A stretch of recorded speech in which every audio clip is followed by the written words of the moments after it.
Hey everybody, a little recap of Wednesday sports. We'll start talking about NBA to start this off, and then we'll have a little longer discussion about baseball because there's a lot to talk about with baseball today. First of all, NBA, always looking through NBA to say, did everything make sense? Basketball oftentimes makes a lot of sense. And for the most part, today it did. Goes 6-3. As we go game by game real fast, Minnesota was playing an extremely injured Toronto Raptors. They ended up winning this game by, is that right? 48 points. Did I type that in right? Did they really win 133-85? I think so. So yeah, when you see a team with a health number that's below 50%, they're not going to produce much. So that makes a lot of sense. Milwaukee does not crush Memphis, who was at a 60% health. Why? Because Milwaukee was only at a 79% health, 74% health themselves. So you can see that this must be the reason why they lost. They must have had some big people out. If we look at who the Bucks actually had out today, the Milwaukee Bucks, yeah, they had some serious injuries. They had Chris Middleton and Patrick Beverly were out, as well as Damian Lillard. Lillard, yeah. So that clearly had something to do with that game. So the lesson learned here is a lesson we already know, which is when a team is certainly below 90%, and when they're below 80%, you can't trust them almost against any other professional team. So they lose. Lakers were healthier against the Wizards and didn't cover, but they pretty much dominated this game after the first quarter. I watched some of that game. So LeBron, 40 years old, still going strong. The Hawks beat the Pistons, but they don't cover. As I mentioned, they probably wouldn't because of their health issue. They win by 8. They don't cover the 12. So Detroit covers in that game. The surprise of the day would be the Pacers and the Nets at about even health at some 82-83%. They don't win this game. So this is when the algorithm kind of gets wrong. I'd say that's the only real loss on here that didn't make a lot of sense. Celtics beat the Thunder. Different from the video I posted today, there were Oklahoma City Thunder injuries that did not show up on the injury report this morning. They were only at 76% health at the start of this game. Sure enough, they don't cover. And this line makes a lot more sense when you see that comparison of 90%, 97% health for Boston over Oklahoma State. So that actually makes sense now when you see that. Pelicans lose to the Magic. I called that one in the video. I said Magic are healthy. Pelicans are not. This margin is close. You get an underdog, Magic winning. Algorithm shows some signs that that was going to happen and certainly said don't take the Pelicans.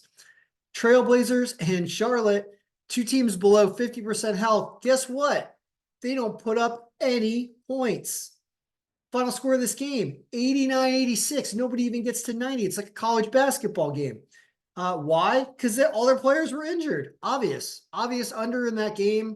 You know, you see all these red health numbers. They're probably not going to put up points.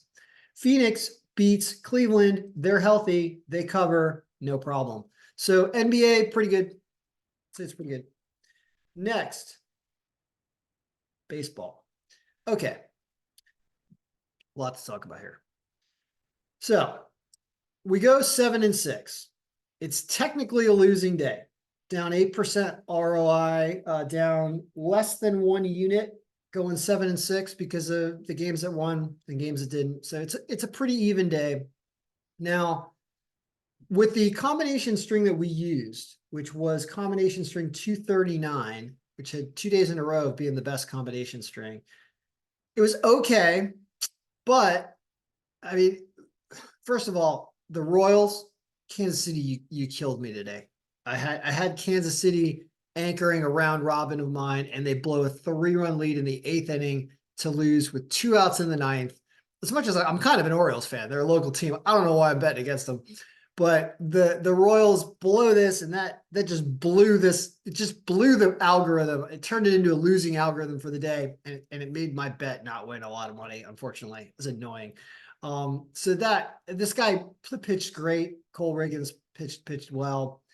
Sad. This would have been the second underdog that this hits. It just there's a lot of pivotal things on this game. You're going to lose some close games sometime. That's just the nature of this. But that was sad. Milwaukee also blew a lead as well, a 3-run lead toward like the 7th inning. don't know. There was like a really bad 6th inning or 7th inning where Minnesota put up like 6 runs. So I don't know how necessarily to feel about that game. Arizona lost in extra innings after trying to come back twice. So we'll just call that a close loss.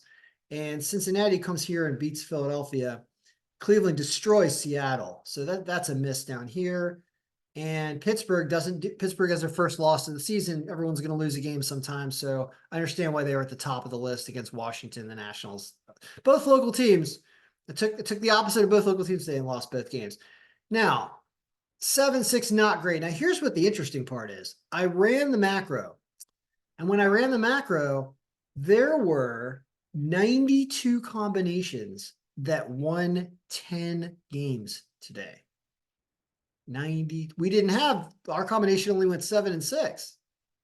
Our combination here only goes 7-6. Now that is troublesome. So if there's 92 combinations, that means you're looking at the majority of other stats that are out there and the way that we mix them together. 92 out of 500, like 20% of the combination strings won 10 games today, and we only go 7-6. That's unacceptable. So what I did is I looked at those combination strings and I sorted them by margin as well as wins. This margin number over here in the T-cube pivot is telling you kind of how strong all of these 10 wins were, meaning this is like the strongest combination number 7.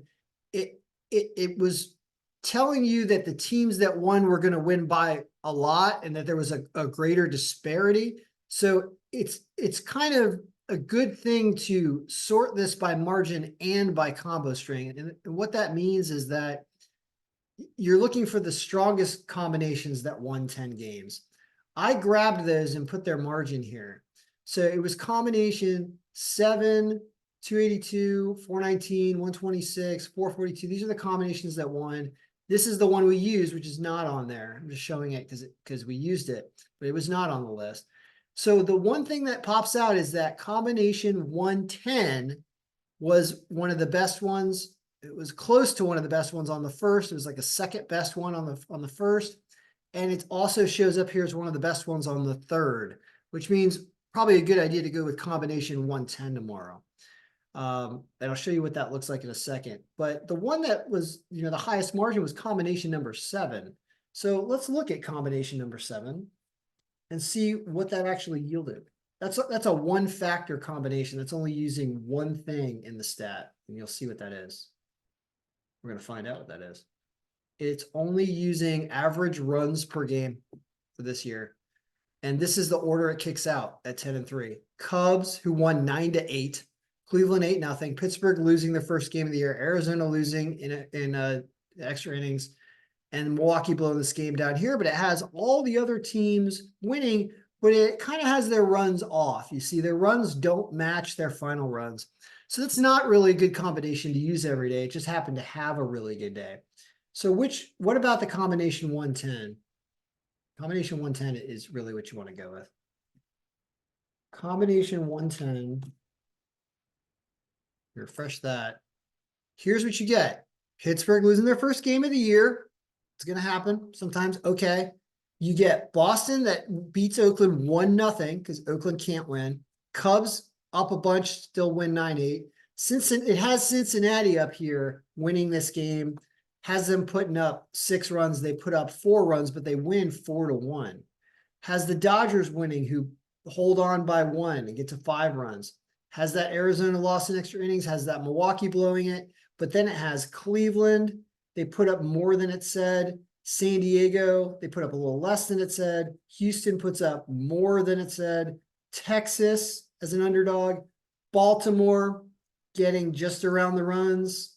And then the Angels that outscored here. But notice it has the Angels putting up 6 runs anyway, and they get to 10, and they win by 8. So you can see that this combination 110 is looking really good, actually. And combination 110 was profitable, 43% ROI, 5 units on 13 games. So I think it's combination 110 tomorrow. But I have to say, we did not win today on the combination string we had. It was really close, though. Kansas City was just a was a rubber match game that would have gone either way. So that's the updates. Private videos for baseball tomorrow. Purchase a copy of the MLB algorithm for $100 and you'll get emails from now until April 30th every day. And if you want to purchase NBA algorithm, it's $25 because it's going to work almost all the time as well. All right. Good luck, everyone. I hope your picks won today, and I hope they continue to be winning. See ya.